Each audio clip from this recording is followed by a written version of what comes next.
અરે ના બેવું તો હું આગળ આવું.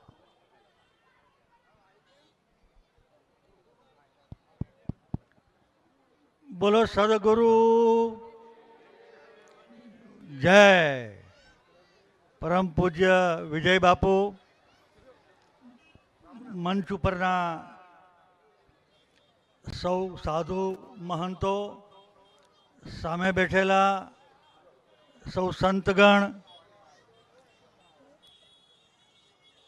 અમારા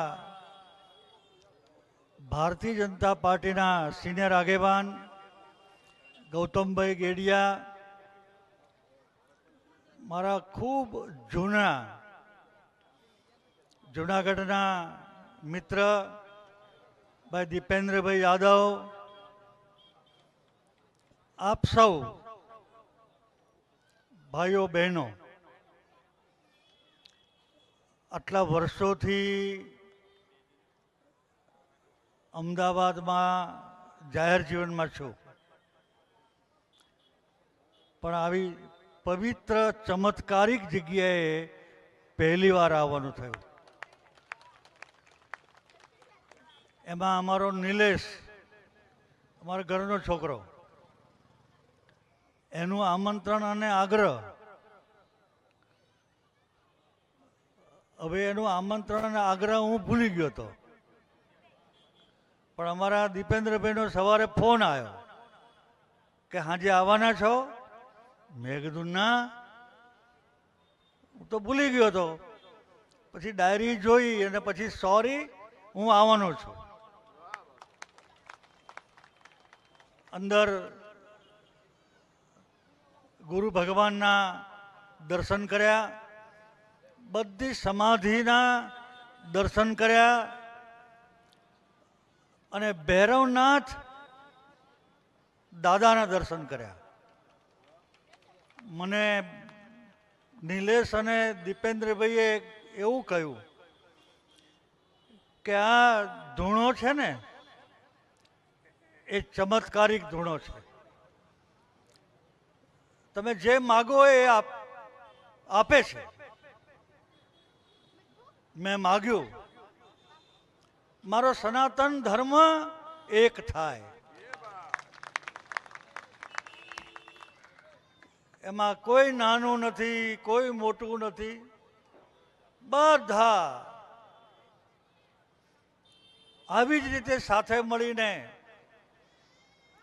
ભારત માતાની સેવા કરીએ. અને બીજું માગ્યું કે માન્ય નરેન્દ્રભાઈની આગેવાની હેઠળ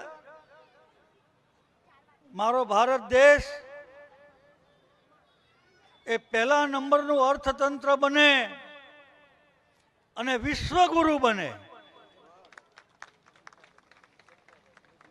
આમ જોઈને માગ્યું તારે મને દિલથી અનુભવ થયો કે મારી અરજીનો સ્વીકાર થઈ ગયો છે, મને આશીર્વાદ મળી ગયા છે. મેં પહેલા કહ્યું તેમ કે સનાતન માં નાના મોટા બધા જ ભેગા થશે તો સનાતનની રક્ષા થશે. આજકાલ ટીવીમાં છાપામાં જોવો છો ને, ઘણા લોકો જાહેરમાં કહે છે સનાતનને આમ કરી નાખીએ, સનાતનને આમ કરી નાખીએ. કોઈ રોકનાર નથી, કોઈ રોકનાર નથી, પણ રોકનાર મારો ભૈરવ છે, રોકનાર મારો ભૈરવ છે. અને ધીમે ધીમે ગુજરાતના લોકોને તો 25-30 વર્ષથી સમજાઈ ગયું છે. તમે સમજ્યા કે નહીં? ગુજરાતના લોકોને તો 25 વર્ષથી સમજાઈ ગયું છે. ગયા અઠવાડિયે મહારાષ્ટ્રના લોકોને સમજી ગયું. સમજી ગયું ને? તો ભવિષ્યમાં બરોબર છે, બેનની વાત સાચી છે. સાચી વાત છે કે મારે હજુ 2-3 લગ્નોમાં જવાનું છે, એટલે પણ હું જાહેરમાં કબૂલ કરું છું કે જગ્યાના દર્શન કરાવવા બદલ હું મારા બંને મિત્રોનો ખૂબ આભાર માનું છું. પૂજ્ય વિજય બાપુના દર્શનનો લાભ મળ્યો, આશીર્વાદ મળ્યા. અન્ય સંતો મહંતોના આશીર્વાદ મળ્યા. અને સમાધિ કોની થાય? સમાધિ કોઈ સામાન્ય માણસની સમાધિ ના થાય. સમાધિ તો દેવી પુરુષની થાય, જેણે સમાજની ધાર્મિક સેવા કરી હોય. આપણા બજરંગદાસ બાપા, સાળંગપુરમાં પ્રમુખ સ્વામી બાપા, એ જ હરોળ અહીંયા પણ સત નમન કરું છું. અને તમને બધાને પણ આ પ્રસંગ ઉજવવા બદલ ખૂબ ખૂબ અભિનંદન આપું છું. આટલી મોટી સંખ્યામાં આ ભંડારાનું આયોજન કરવું, બધા હાજર રહે, બધાને ભોજન કરાવવું ખૂબ મોટી વાત છે. આવીને આવી ભાવના, આવીને આવી શક્તિ